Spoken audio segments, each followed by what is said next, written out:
Siempre se ha sabido que los faraones y reinas del antiguo Egipto practicaban el incesto, el adulterio y las demostraciones públicas de sexualidad. Pero se están descubriendo evidencias de que la sexualidad era indispensable para toda la sociedad egipcia.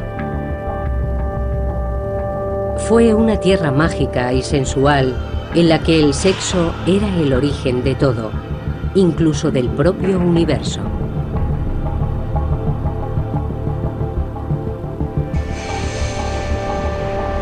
El sexo en la antigüedad. Egipto.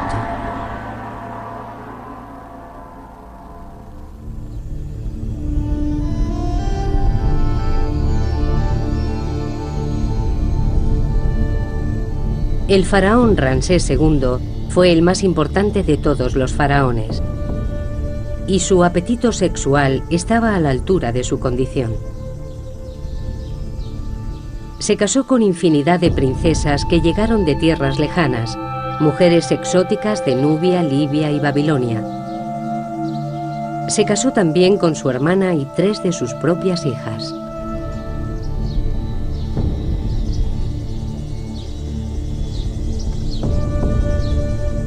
En el momento de su muerte, en 1213 a.C., a la edad de 91 años, Ramsés aseguraba haber tenido más de 20 reinas y multitud de amantes o concubinas. En los textos antiguos se recoge que fue padre de más de 100 hijos.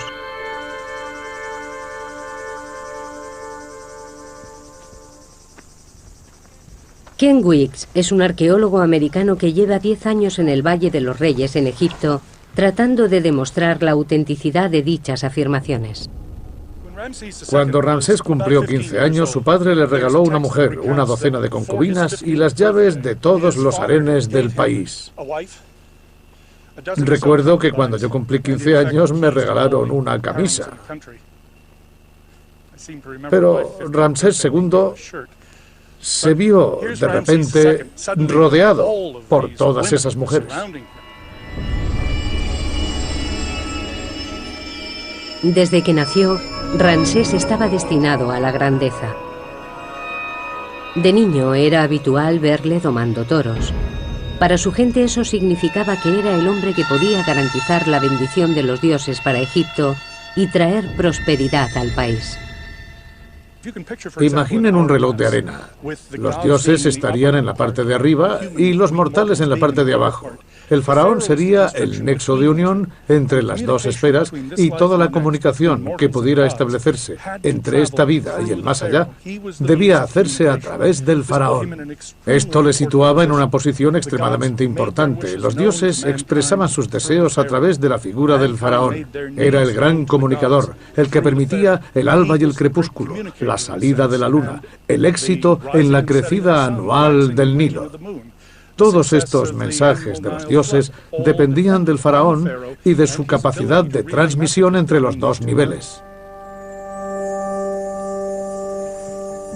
Una de las tareas fundamentales del faraón era garantizar que los dioses trajeran fertilidad a la tierra y al Nilo. Durante una ceremonia anual se masturbaba en el agua. La fertilidad del faraón estaba estrechamente ligada con el éxito de la cosecha. Para el pueblo, la potencia sexual del faraón, su dios en la tierra, era igualmente importante porque creían que era el sexo lo que había dado lugar al mundo.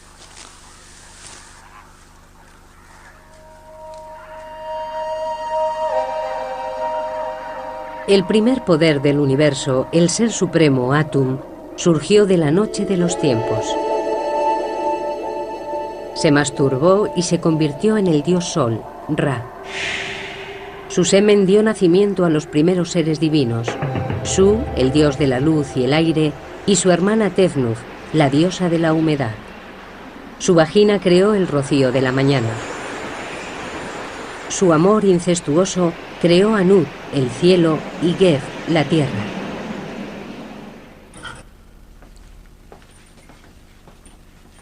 El doctor Richard Parkinson del Museo Británico es un experto en mitología del antiguo Egipto. La actividad sexual era muy importante en los mitos egipcios. En muchos se puede ver una imagen del cosmos en la que la diosa del cielo, Net, está sobre su marido Geb, dios de la tierra. Normalmente él está acostado en el suelo, pero aquí se puede ver cómo se aproxima a ella. Su unión da a luz a la siguiente generación de dioses y es el inicio de toda la historia de Egipto tras el nacimiento del cosmos.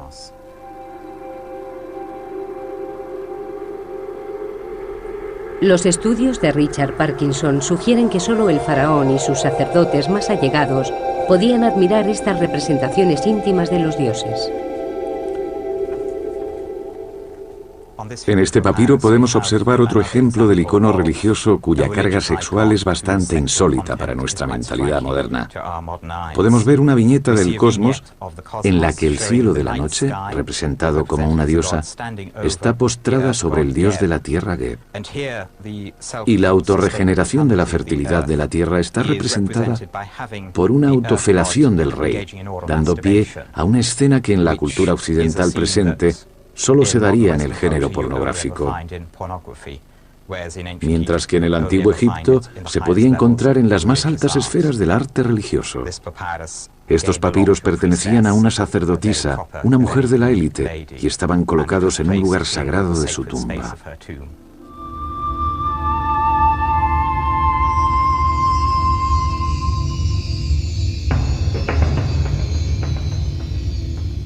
La mujer de más alta categoría en Egipto fue el primer amor de Ramsés, la gran reina Nefertari.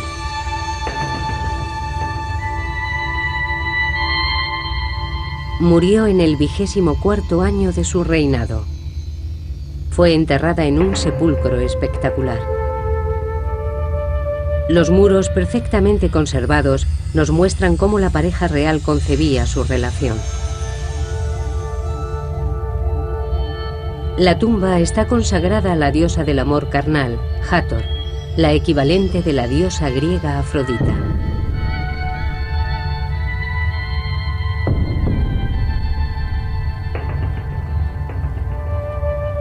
La reina Nefertari y la diosa Hathor están representadas con el mismo tamaño.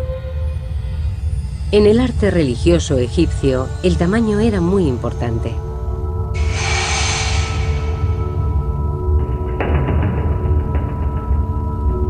Ramsés creía que él y su reina estaban al mismo nivel de los dioses.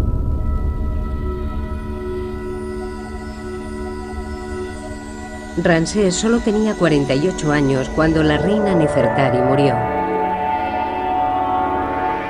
A la manera de los dioses cometió incesto. Se casó con la hija mayor que tuvo con Nefertari, la princesa Merit-Amun, promocionándola al rango de reina. Volvería a casarse con una de sus hijas, la princesa Binanat, con la que tuvo un descendiente. Ramsés se tomó su papel de símbolo supremo de la fertilidad muy en serio.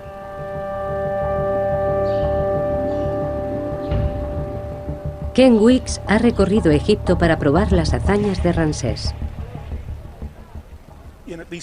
En al menos 10 templos a lo largo de Egipto grabó las paredes con escenas de procesiones formadas por sus hijos. En una están representados nada menos que 29 junto con procesiones de sus hijas en orden de nacimiento. Y en cada caso una leyenda que detallaba su nombre y sus títulos. Ningún faraón dio tanta importancia a sus hijos como lo hizo Ramsés. Son objeto de frecuentes referencias en textos históricos que redactó acerca de las actividades de su reinado. Comprobarlo ha sido una tarea complicada. La tumba de Ramsés en el Valle de los Reyes fue destruida por una inundación. Sin embargo, su cuerpo, con más de 3.500 años, permanece en el Museo de Antigüedades de El Cairo. Cada día, cientos de personas visitan la momia del hombre que vivió como un dios, rodeado por sus hijos, sus mujeres, sus amantes y sus esclavas.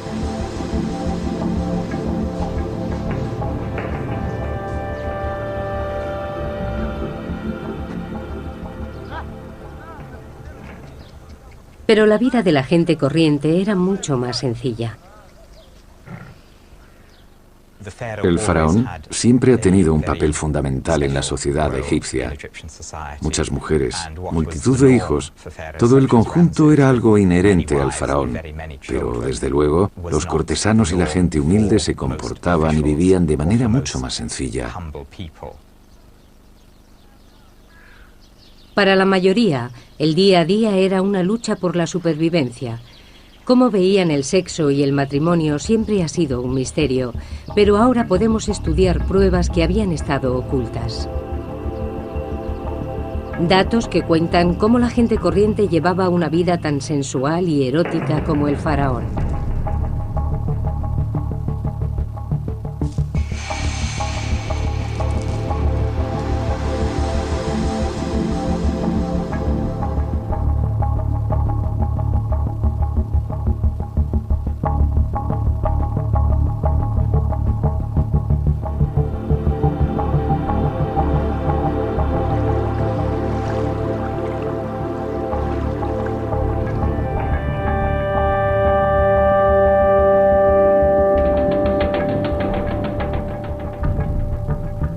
Los reyes y reinas del antiguo Egipto vivían como dioses en un mundo en el que para ellos la potencia sexual era un deber religioso. Pero poco sabemos acerca de cómo vivía y amaba el resto de la población. Muchos restos fueron arrastrados por las crecidas del Nilo.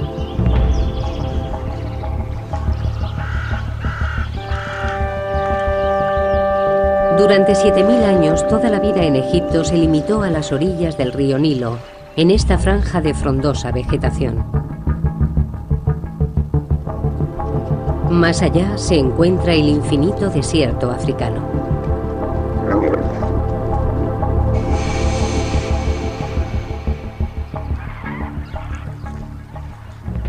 Excepto algunos templos reales y tumbas, las construcciones del antiguo Egipto son de ladrillo de barro. A lo largo de los últimos 200 años, las crecidas anuales del Nilo han destruido casi todo rastro de la historia antigua.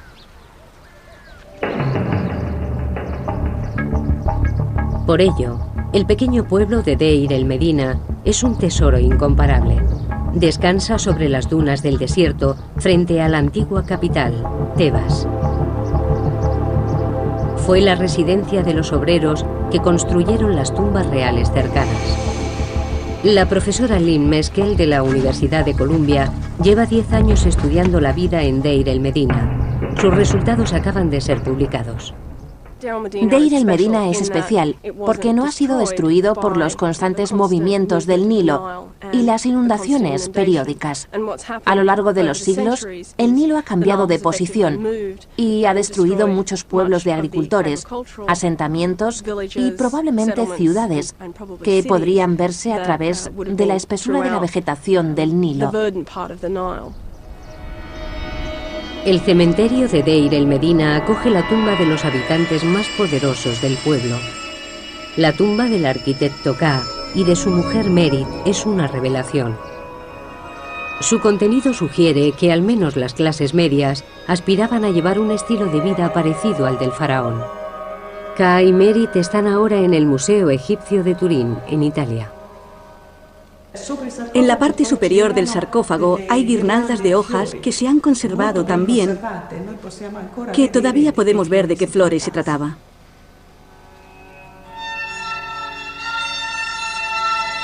El aire seco del desierto ha conservado cada detalle de la tumba de 3500 años de antigüedad de Ka y Merit.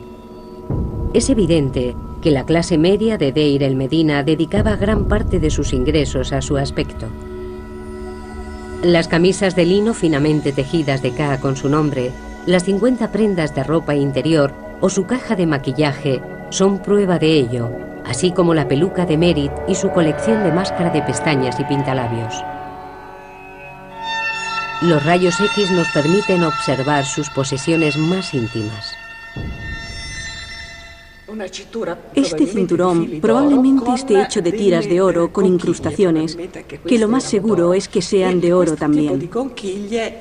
Este tipo de ornamento era típico de las mujeres, ya que representa el sexo femenino. También encontramos pendientes, anillos y otros objetos menores. Y en el pecho de K vemos este escarabajo. Es el famoso escarabajo corazón que probablemente lleve una inscripción. Asimismo hemos hallado pendientes, anillos y todo tipo de ornamentos.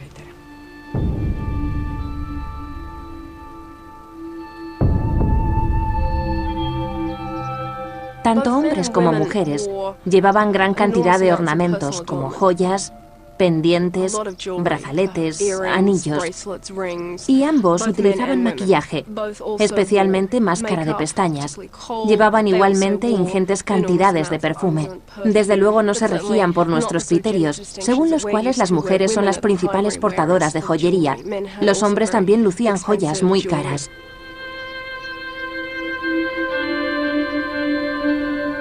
Este deseo de llevar una vida sensual se hace patente en la tumba de un capataz llamado Ipei. En las paredes hay representaciones de un lujoso banquete. Conceptos como sexualidad y belleza, todo ello nos permite formarnos una imagen muy sensual, con flores y perfumes, que nos dan una idea de cómo sería este banquete. Habría música, vino, probablemente infusiones de vino y flores de loto, todo tipo de sustancias estupefacientes, y con todo resultaría una experiencia muy sensitiva.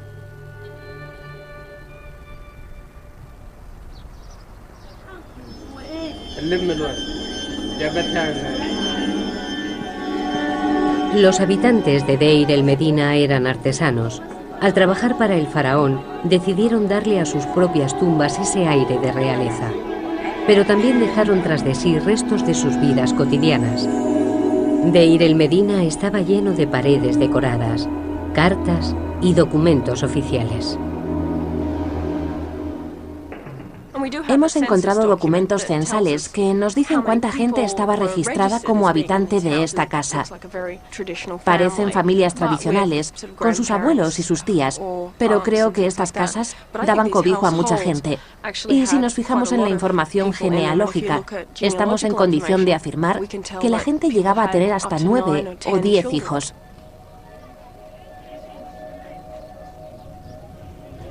Se parece mucho a la vida de los actuales habitantes de Egipto. Los animales y los seres humanos comparten espacios comunes. El tejado es el centro vital. La gente pasaba mucho tiempo en el tejado. Dormían allí, ya que es un lugar muy fresco, sobre todo durante el verano, y se desarrollaban otras actividades, como la cría de animales. Eso es algo que se da todavía en nuestros días. También tendían la ropa. Utilizaban cualquier espacio libre disponible.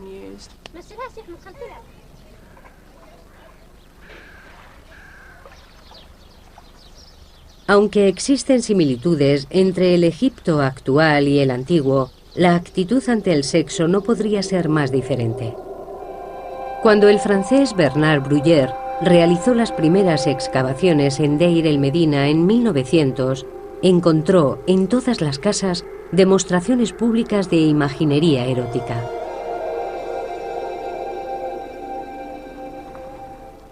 Lo primero que ves cuando entras en una casa son escenas que representan a mujeres en escenas particulares de su vida, ya sea dando a luz, dando el pecho a sus hijos.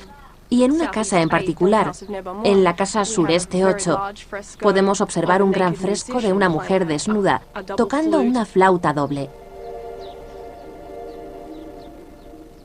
Este tipo de imágenes con tanta carga erótica y ritual no es algo que en la actualidad asociemos a la decoración inherente de una casa, y mucho menos de las primeras estancias. Además de las pinturas eróticas, Deir el Medina estaba lleno de objetos sagrados, utilizados probablemente en rituales de fertilidad. Estos objetos fueron tomados por muñecas durante muchos años, ya que son pequeñas representaciones de mujeres y en muchos casos con peinados muy elaborados. Pero al final quedó claro que se trataba de objetos con gran carga sexual, ya que los genitales femeninos están claramente representados.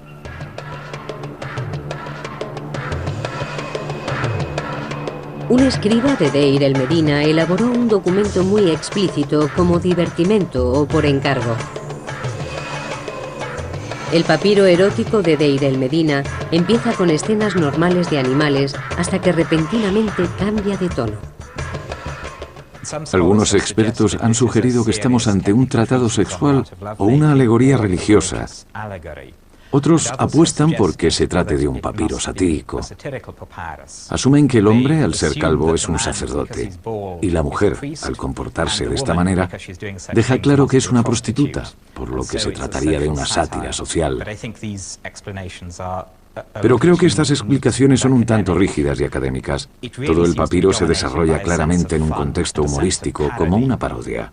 El hombre hace gala de la tremenda flexibilidad de su pene, lo que es común en el género humorístico.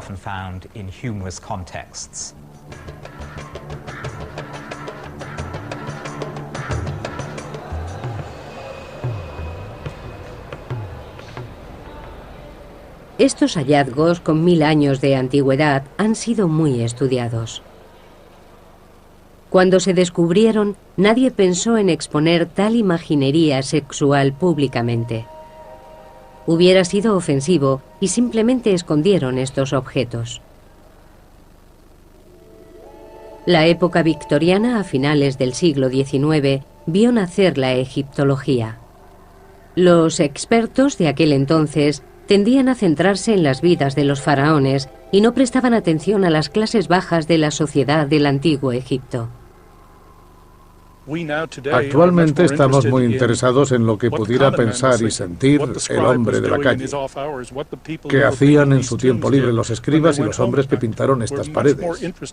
Estamos mucho más centrados en conseguir una visión de conjunto de la cultura egipcia, mucho más que en la encorsetada definición victoriana de la historia, según la cual esta no sería más que un recuento de batallas y una sucesión de reyes.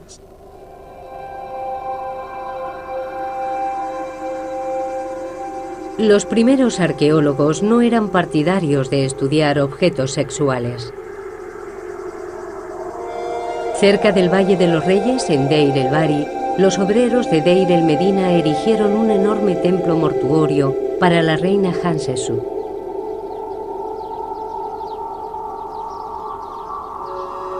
En un santuario dedicado a la diosa Hathor, los excavadores encontraron una amplia colección de penes de madera que podrían haber sido utilizados en ritos de fertilidad. Desde su descubrimiento han permanecido almacenados en el Museo Británico. Estos son algunos de los penes de madera encontrados en las excavaciones del templo de Hathor de Rabawi a principios del siglo XX. Fueron encontrados en cestas colocadas alrededor del santuario y, por supuesto, no fueron referenciados con los informes originales de las excavaciones. Todavía no está claro en qué contexto se utilizaban o cuál era su función.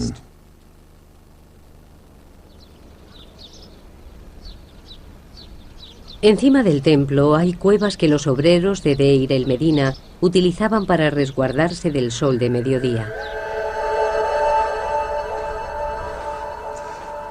En una de ellas encontramos una pintura del antiguo Egipto. El profesor Mohamed El Bailey, director de antigüedades del Valle de los Reyes, mantiene esta cueva cerrada al público. Esta es una pequeña gruta o cueva donde se pueden observar dibujos representando escenas de contenido sexual. Los obreros que trabajaban en el templo se protegían del sol en estas cuevas durante los descansos y durante estos ratos libres se divertían. Imaginaban y dibujaban en las paredes de las grutas lo que les gustaría estar haciendo en ese momento y lo compartían con sus compañeros mientras descansaban en la pequeña cueva. Este hombre tiene mucha prisa por hacer el amor en esta postura.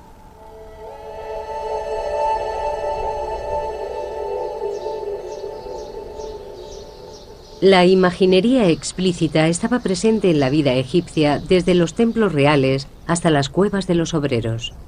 Pero hasta ahora nadie ha averiguado el motivo.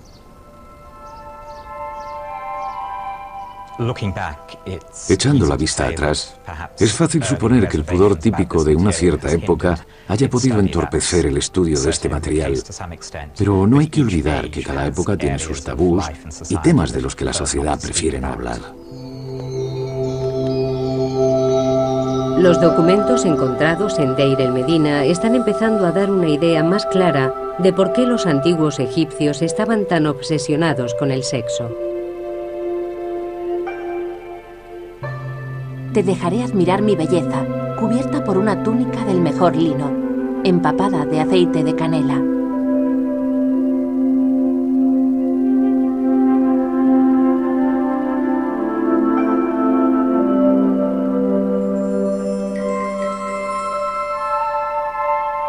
Noche, eres mía para siempre, ahora que mi maestra ha venido a mí. La beso y sus labios me responden. Estoy muy excitado incluso sin haber bebido cerveza. Los fragmentos de poesía amorosa y la imaginería encontrada en Deir el-Medina sugieren que este era un pueblo en el que el sexo no era un tema tabú. Es probable que no se ocultara ni a los propios hijos.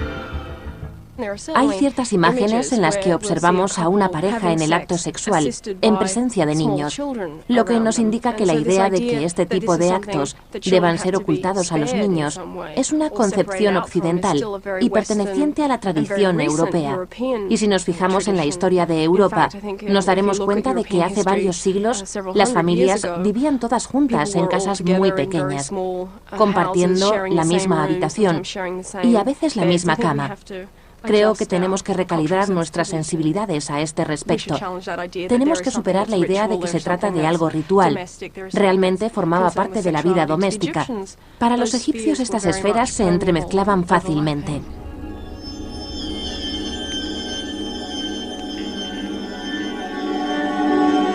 Cuanto más se examinan los hallazgos de Deir el-Medina, más evidente se hace que Egipto era un lugar en el que la depravación sexual no estaba criminalizada.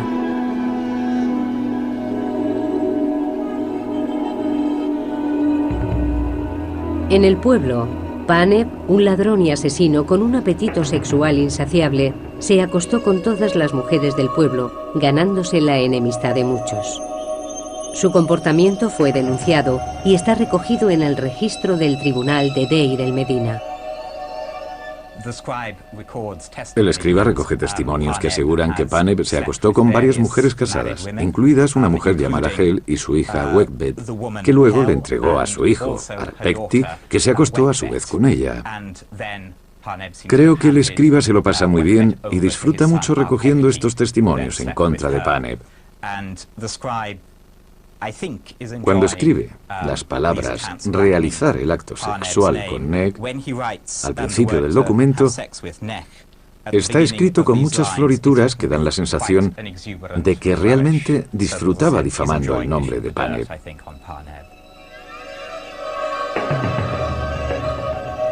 Pero su conducta solo fue objeto de registro, pero no de castigo. En la actualidad, este tipo de acto sería considerado un crimen, pero no en el antiguo Egipto. Se trata de algo repudiable y vergonzoso, pero demostraban una actitud muy práctica al respecto. El adulterio era algo común, y por ello no merece el castigo de la muerte. El matrimonio parecía ser frecuente, pero los registros del pueblo dan fe de que el divorcio también lo era.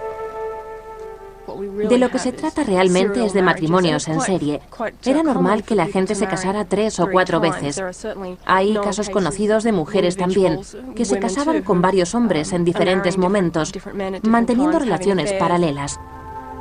El concepto de matrimonio era muy informal.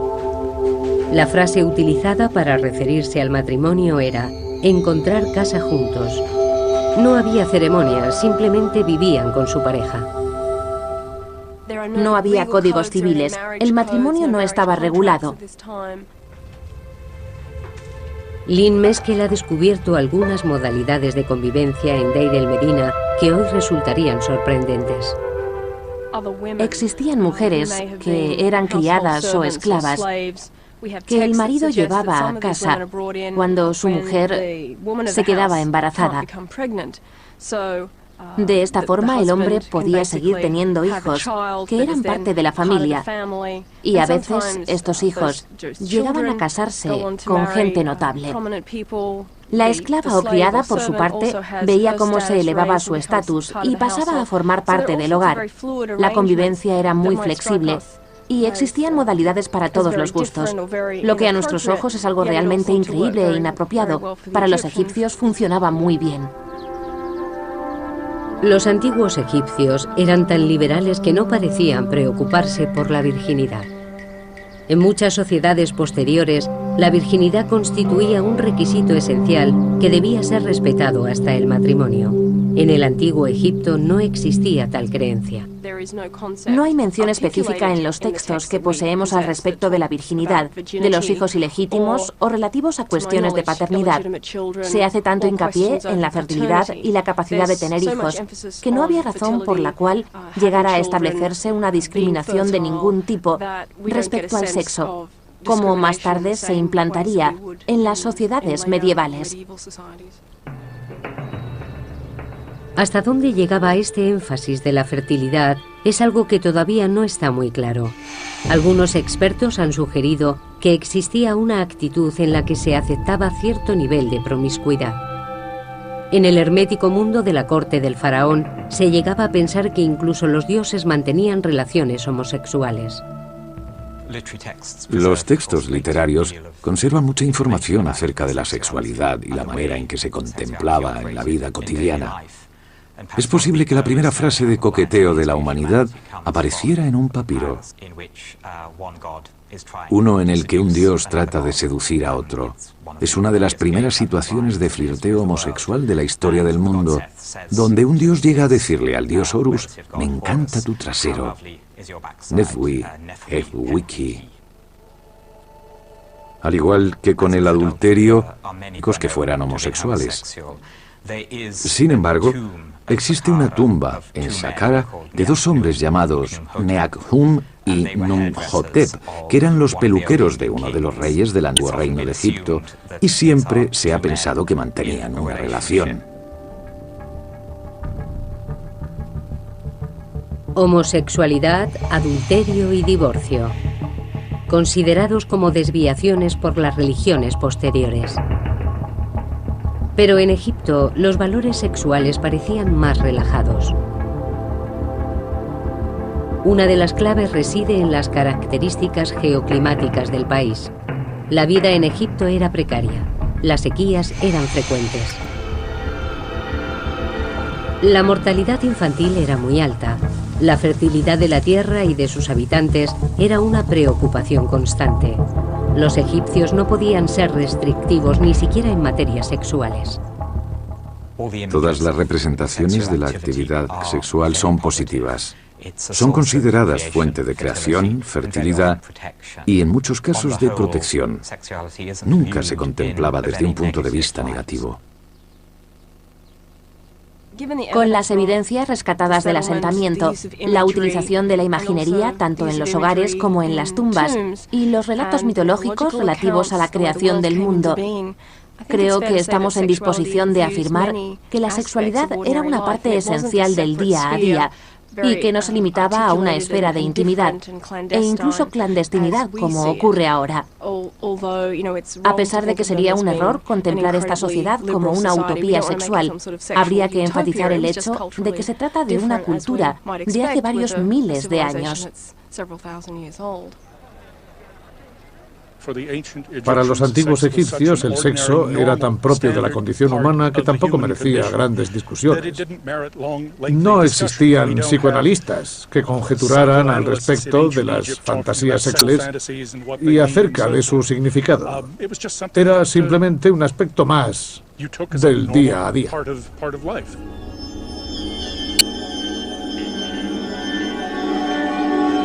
Los antiguos egipcios estaban lejos de sentirse acomplejados o culpables respecto al sexo. Por el contrario, el temor que existía era el de la infertilidad. El faraón podía contar con el apoyo de los dioses, pero la gente corriente no tenía acceso a los templos reales. Tenían que conformarse con recurrir a dioses menores y a la magia.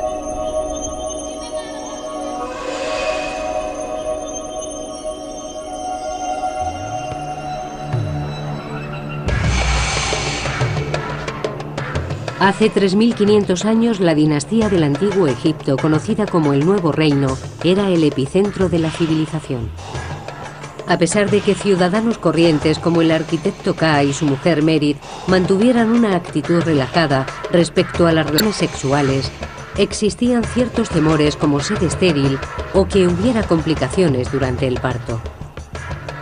Todo el proceso requería la protección de la magia.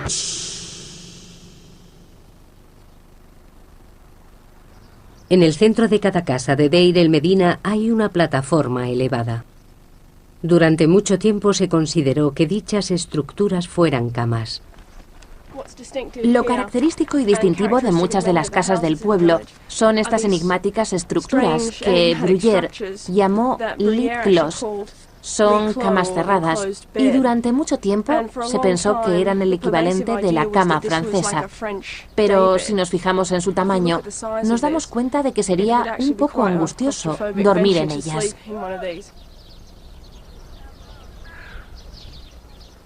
Lynn Meskel cree que son altares en honor a dioses menores de la fertilidad. Se trata probablemente de una estructura de culto, pintada con imágenes del dios Bes. El dios Bes tenía una apariencia grotesca. Es posible que fuera representado ahuyentando a los demonios. Se puede apreciar, sobre todo en cómo saca la lengua, una actitud particularmente agresiva. Esto es lo más cercano al folclore que hemos descubierto en el Antiguo Egipto. Bes se usaba para espantar a los demonios que se escondían tras el manto visible del mundo. Cada enfermedad, muerte, sequía, hambruna o revés del destino se achacaba a la obra de un demonio, espíritu malvado o incluso al fantasma de algún pariente desdichado. Una mujer como Merit podría contratar los servicios del chamán para que efectuara un ritual en honor de Bes.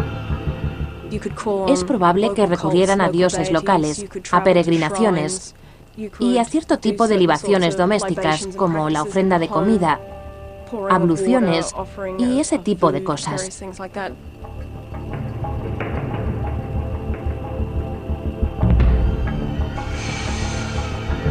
Por encima de todo, las mujeres recurrían a la magia para el parto.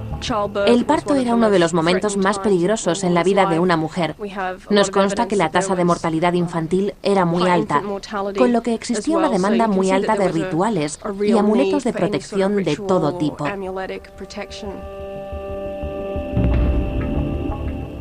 El periodo inmediatamente posterior al parto también se contemplaba como potencialmente peligroso para la salud de la madre y del hijo, pero también por la presencia que pudiera haber de demonios, espíritus, entidades o cualquier cosa que pudiera afectar al niño.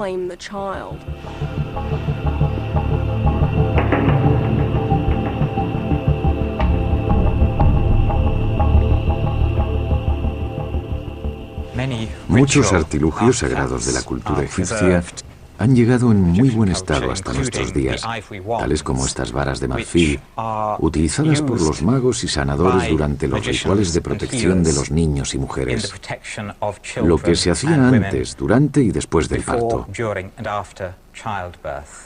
Existían muchos demonios que los magos invocaban para obtener protección. El reverso porta una inscripción que describía el proceso del ritual de protección para el recién nacido. Los hombres del Antiguo Egipto también se someten a procesos mágicos para asegurar su fertilidad. Su principal objetivo era tener un descendiente varón. Un hechizo que un hombre podía conjurar para que una mujer se acostara con él se obtenía mezclando esencia de aceite de rosa y una cabeza de pescados del Nilo.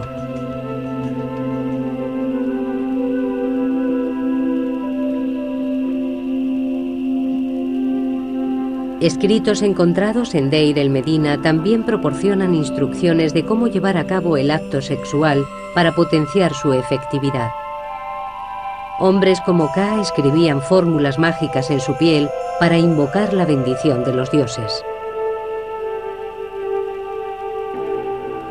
Lamer las fórmulas las hacía más poderosas.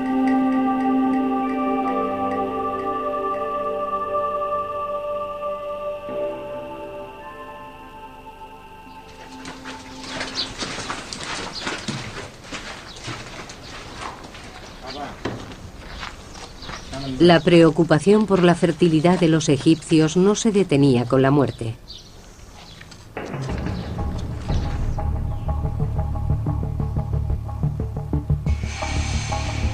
Algunos rituales mortuorios eran idénticos a los practicados durante las ceremonias del parto y la celebración anual donde se renovaba la vitalidad del emperador. Las jóvenes núbiles ejecutaban las mismas danzas eróticas en los funerales para ayudar a los muertos a renacer en el más allá. La vida antes y después de la muerte corresponde a un proceso natural, y la actividad sexual era algo que los egipcios esperaban que continuara en el otro mundo. Existen muchas referencias en textos funerarios de gente disfrutando del sexo en el más allá. Los muertos renacidos eran representados a menudo en la flor de su potencia sexual. En las tumbas se colocaban amuletos de fertilidad como estas figuras de mujeres desnudas. Esta preocupación por la fertilidad estaba presente en todos los ámbitos de la civilización egipcia. Las clases más bajas recurrían a su propia magia, pero tomando como ejemplo al faraón. Y el gran faraón Ramsés II nunca los decepcionó. Muchas pinturas nos cuentan que fue padre de más de 100 niños.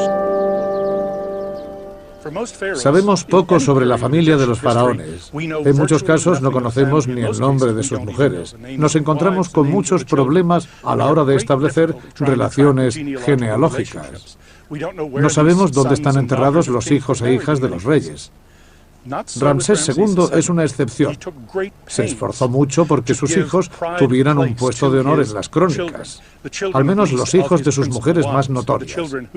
Los niños eran jóvenes que podrían haber optado a suceder a su padre, y en su caso al menos tuvieron funerales de estado, aquí, en el Valle de los Reyes. Pero nadie ha encontrado las tumbas de ninguno de los hijos. ¿Decía Ramsés la verdad? En 1983, Ken Weeks decidió hacer excavaciones en una pequeña tumba que se conocía simplemente como KV5. Quería comprobar su contenido antes de que convirtieran la zona en un aparcamiento. Cuando Howard Carter limpió la tumba de Tutankamón, se fijó en esta tumba, pero la consideró sin importancia. Así que la utilizó como almacén para los restos producidos por sus propias excavaciones y tapó la entrada con cieno y tierra. El grupo de Weeks tardó más de 6 años en desenterrar la primera cámara. Al final había una puerta. Atravesamos el umbral y entramos en un corredor.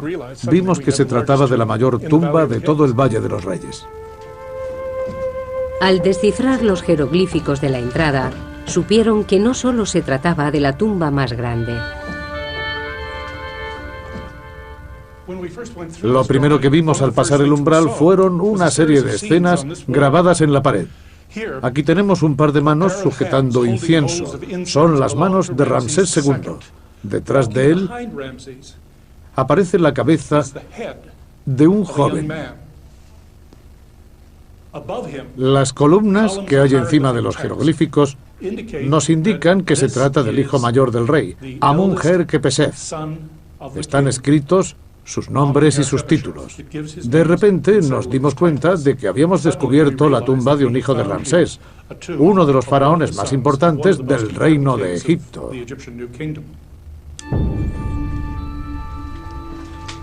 Los egiptólogos han creído durante mucho tiempo que Ramsés tuvo más de 100 hijos, pero hasta ahora no se habían encontrado pruebas.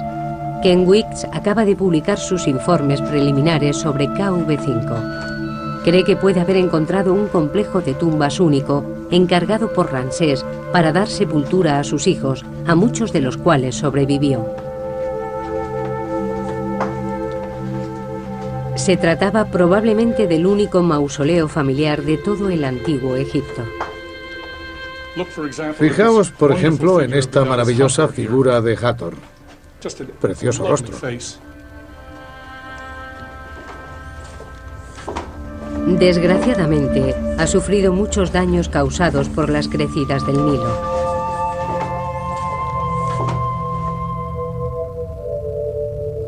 En cualquier caso, es evidente que albergan más de 150 tumbas. Esta tiene 30 metros. Está excavada en la falda de la colina. Hay una serie de puertas, 16 concretamente dispuestas a cada lado del corredor. Está exactamente como lo encontramos. No hemos realizado ninguna prospección aquí. El equipo solo ha excavado una parte, pero ya han encontrado las tumbas de 6 de los hijos de Ramsés II y los restos de 4 más. Hemos encontrado restos momificados de 4 hijos de Ramsés. Este es un cráneo. Está en malas condiciones y todavía no lo hemos limpiado. Me da miedo tocarlo. Aquí tenemos otro cráneo con mandíbula inferior. Estoy prácticamente seguro de que se trata de un hijo de Ramsés II. También tenemos un esqueleto completo en la segunda cámara de la tumba. Lo hemos cubierto otra vez para evitar cualquier tipo de contaminación. Esperamos ser capaces de practicarle algunos análisis. Si no pueden ser pruebas de ADN, al menos rayos X y análisis estadísticos de materiales. Los compararemos con los restos momificados de Seti I, Ramsés II y Nerneptah, con los que es posible que haya tenido alguna relación.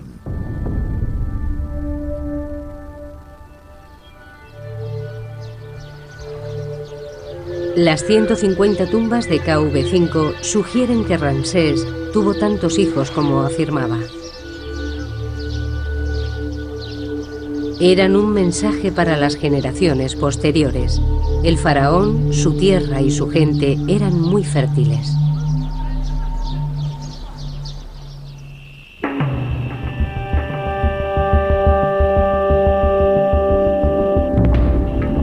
En el antiguo Egipto, el acto sexual formaba parte del día a día, de la religión, de las supersticiones, la vida doméstica e incluso los espacios públicos.